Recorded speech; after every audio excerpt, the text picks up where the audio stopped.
Assalamualaikum, Sobat Malam. Balik lagi di Jalan Cerita Serem, tempat di mana kisah nyata, misteri, dan horor bertemu dalam secangkir ketenangan yang menggoda rasa penasaran. Malam ini, kita akan membahas sebuah kisah dari sisi tergelap salah satu tempat paling mistis di Indonesia, Alas Purwo. Banyak yang bilang, hutan ini bukan sembarang hutan. Di sana, tak semua yang hidup bisa kita lihat.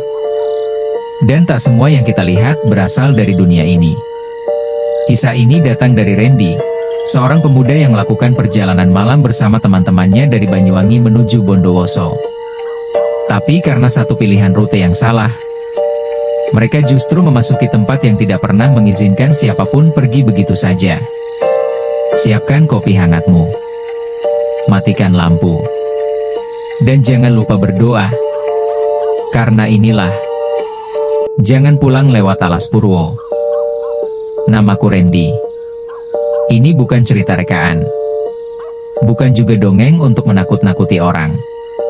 Ini pengalaman nyata yang terjadi di tahun 2019, saat aku dan 3 orang temanku, Bayu, Anjar, dan Tia, melakukan perjalanan yang awalnya kami pikir akan jadi liburan santai, tapi justru berujung pada malam paling menyeramkan dalam hidup kami.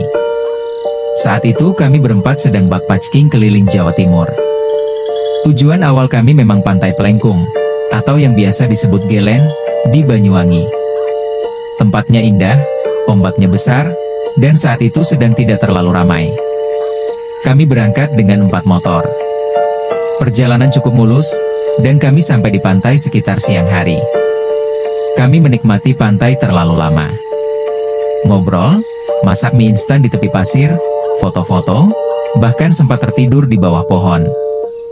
Saking nyamannya, kami baru sadar waktu sudah menunjukkan hampir pukul 6 sore. Matahari mulai tenggelam, dan kami pun panik. Kami harus segera kembali ke Bondowoso karena Anjar ada jadwal masuk kerja besok pagi. Dalam situasi buru-buru itu, kami membuka Google Maps, dan muncullah 2 pilihan rute utama. Pertama, jalur utama lewat kota, lebih aman tapi memutar jauh. Kedua, jalur memotong lewat kawasan hutan, lebih cepat, tapi lewat Alas Purwo. Sebenarnya, bahkan sebelum kami sampai ke Banyuwangi, kami sudah dengar soal mitos Alas Purwo. Beberapa warga yang kami temui sempat menyinggung soal itu. Bahkan, salah satu penjaga warung kopi di dekat pantai sempat berkata sambil bercanda, "Kalau mau pulang malam, jangan lewat hutan situ ya, Mas. Di sana bukan cuma pohon yang hidup. Kadang ada yang lain juga, yang nunggu." Kami hanya saling lempar senyum waktu itu. Bayu bahkan tertawa kecil dan berkata, "Ya ampun, udah 2019 nih. Masih aja percaya yang begituan." Dan kami semua ikut tertawa. Anak muda, terlalu percaya diri. Kami pikir, kami kuat, kami modern, kami punya GPS, dan selama kita gak macam-macam, semuanya pasti aman. Satu keputusan, satu rute, dan semua berubah.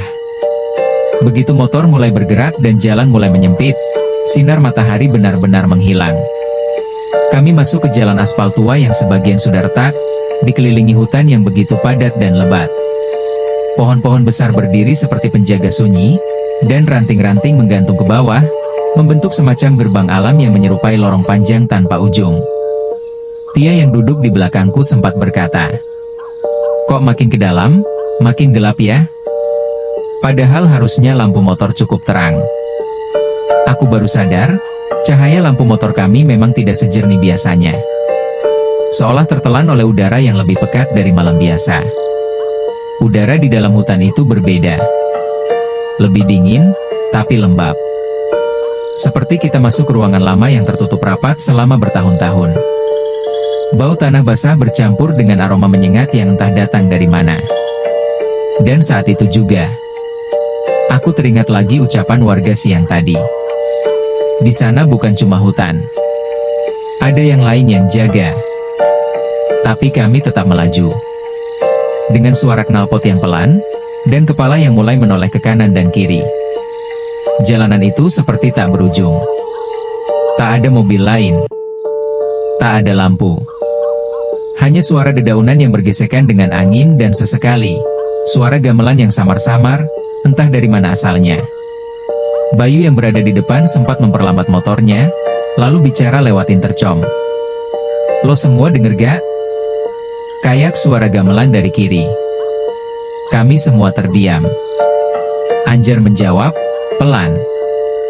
Gue pikir gue yang halu. Tapi iya, gue dengar. Dan itulah awal dari semuanya. Babak 1, hutan yang tak pernah benar-benar gelap. Saat ban motor kami menyentuh aspal tua di gerbang masuk Alas Purwo, rasanya seperti menyeberang ke dimensi lain.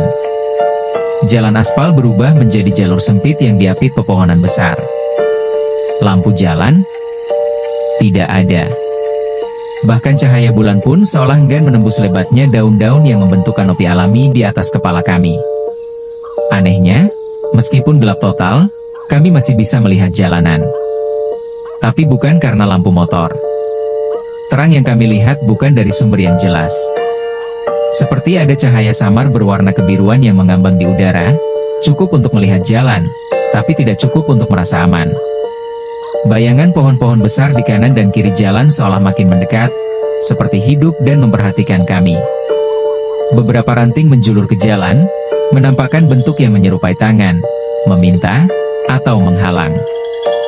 Udara mulai berubah. Dingin.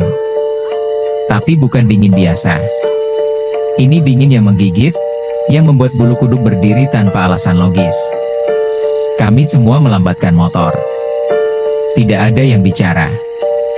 Yang terdengar hanya suara ranting patah di bawah ban, dan deru napas kami yang mulai berat karena rasa tidak nyaman yang menjalar cepat. Lalu, suara itu datang. Pelan. Samar.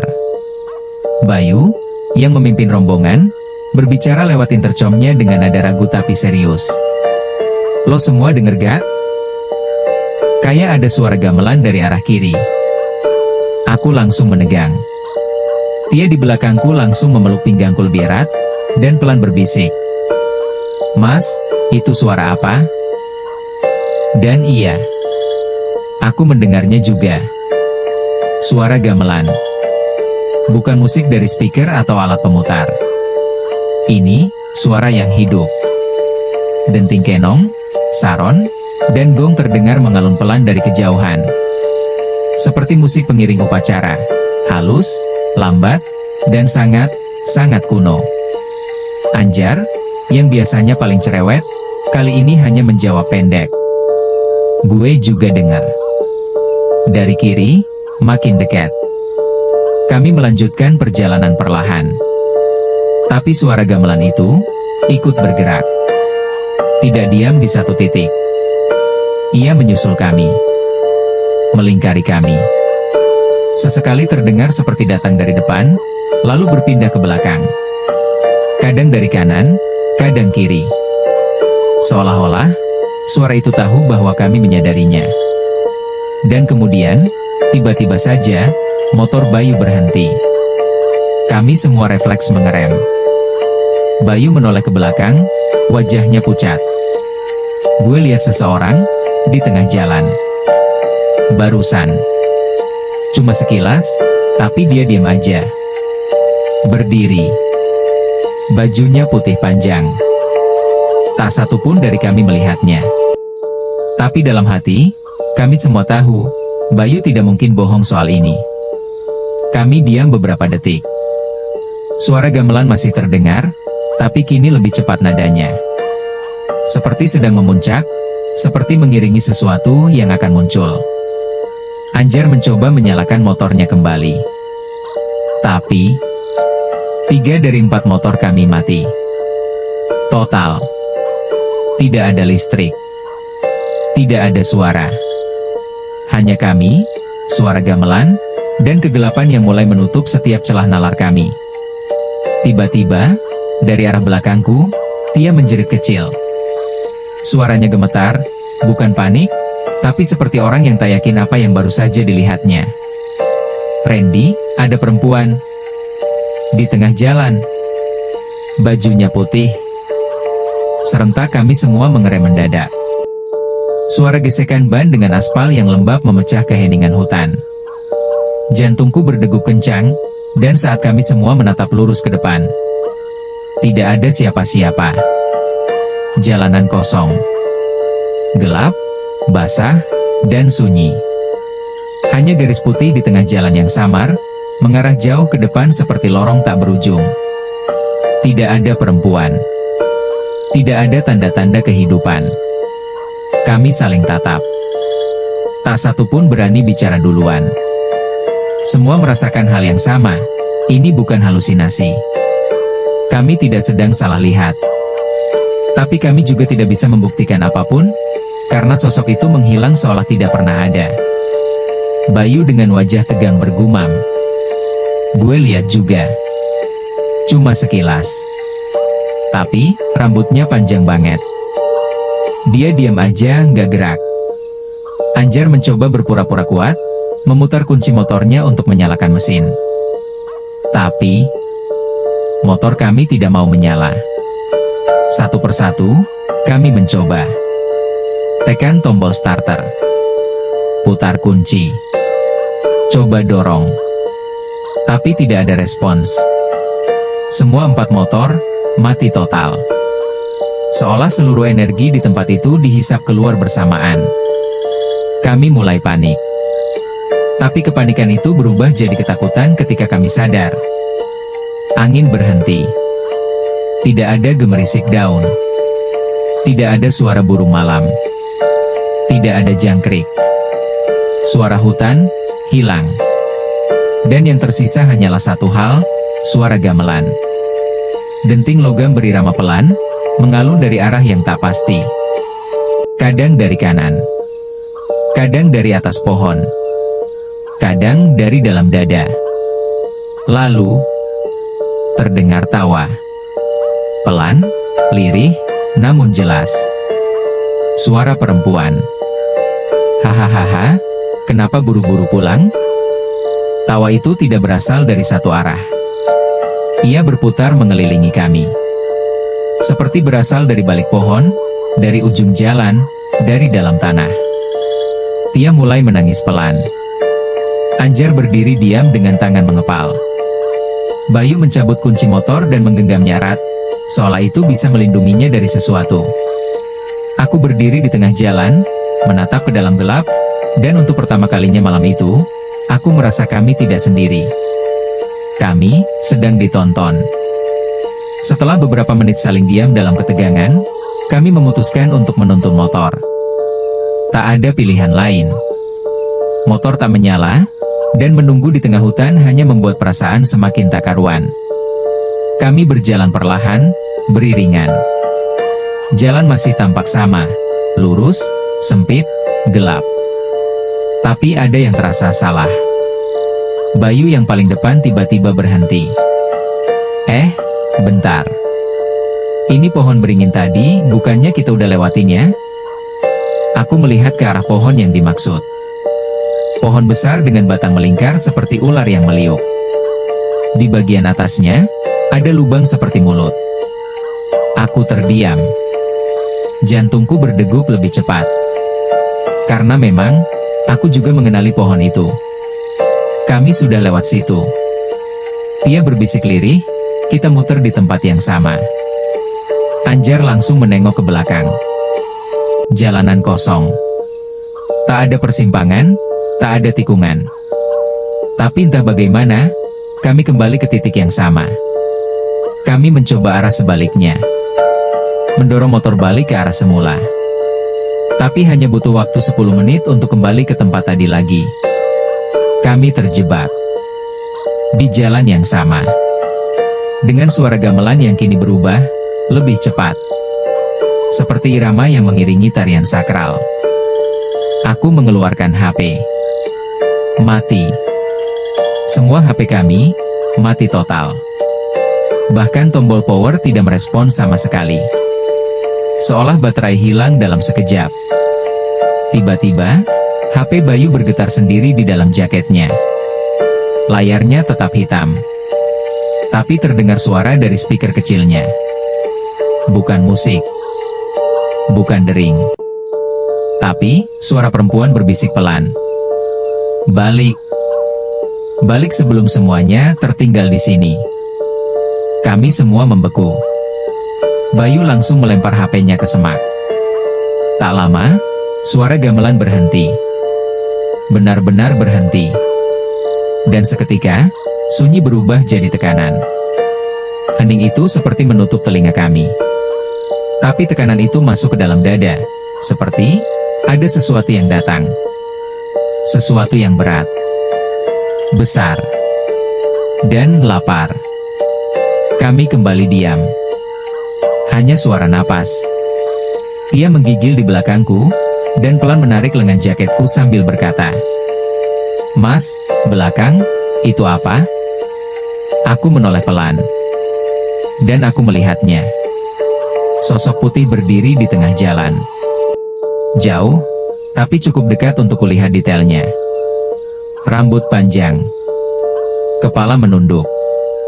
Kain putih yang menggantung sampai ke tanah. Ia tidak bergerak. Tapi meski berdiri diam, rasanya ia semakin dekat.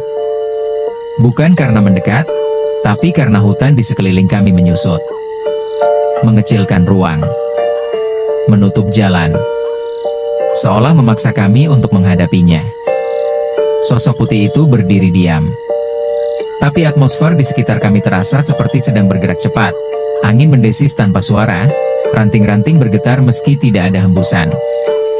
Dan tiba-tiba, semua suara hutan kembali muncul bersamaan. Jangkrik, angin, dan suara gamelan yang semakin pelan, lalu hilang. Lalu terdengar suara motor pelan dari kejauhan. Lampu kuning redup muncul dari balik gelap, menyorot jalanan dengan goyangan kecil seiring lajunya. Seorang lelaki tua naik motor bebek butut. Bajunya lusuh, topinya menutupi sebagian wajah, dan motornya seakan muncul dari kabut. Ia tak bicara sepatah kata pun, hanya berhenti di depan kami, dan mengangkat tangannya, menunjuk ke satu arah. "Kalian ikut saya. Tapi jangan tengok ke belakang." Kami saling pandang. Tanpa tanya lebih lanjut, kami mengikuti bapak itu. Dorong motor sambil menggigil, langkah demi langkah. Entah kenapa, jalanan yang kami lewati terasa baru. Belum pernah kami lihat sebelumnya. Padahal hutan tetap gelap. Tapi kali ini, langit mulai berubah, tidak lagi gelap pekat, tapi berwarna ungu kelabu seperti menjelang subuh. Tia masih sesekali menoleh ke belakang. Tapi tiap ia melirik, langkahnya goyah. Dan setelah yang ketiga kalinya, lelaki tua itu berhenti dan berkata dengan nada lebih berat. "Saya bilang, jangan tengok ke belakang. Kalau dia tahu kamu melihat, kamu yang akan dibawanya pulang." Wajah Tia langsung pucat. Tangannya gemetar menggenggam stang motor. Aku pegang pundaknya, memastikan dia terus menatap ke depan. Setelah berjalan sekitar 20 menit, kami tiba-tiba melihat cahaya lampu dari kejauhan. Lampu jalan. Jalan beraspal mulus kembali terlihat. Dan suara hutan benar-benar menghilang, tergantikan suara alam biasa, ayam berkokok, anjing menggonggong, dan semilir angin yang lebih normal. Motor kami menyala kembali. Tanpa kami perbaiki. Kami segera memutar badan untuk berterima kasih kepada bapak tadi. Tapi, dia sudah tidak ada. Motor tuanya menghilang begitu saja. Tak ada suara. Tak ada jejak ban. Seolah tidak pernah ada. Kami semua diam. Dan saat menoleh ke belakang untuk terakhir kali, jalan yang kami lewati sebelumnya, sudah tertutup oleh kabut tebal. Kabut itu bergulung seperti ombak, menelan jalanan, hingga jalan masuk ke alas purwo benar-benar hilang. Kami akhirnya sampai di Bondowoso pukul 5 pagi. Lemas, masih shock, tapi utuh secara fisik.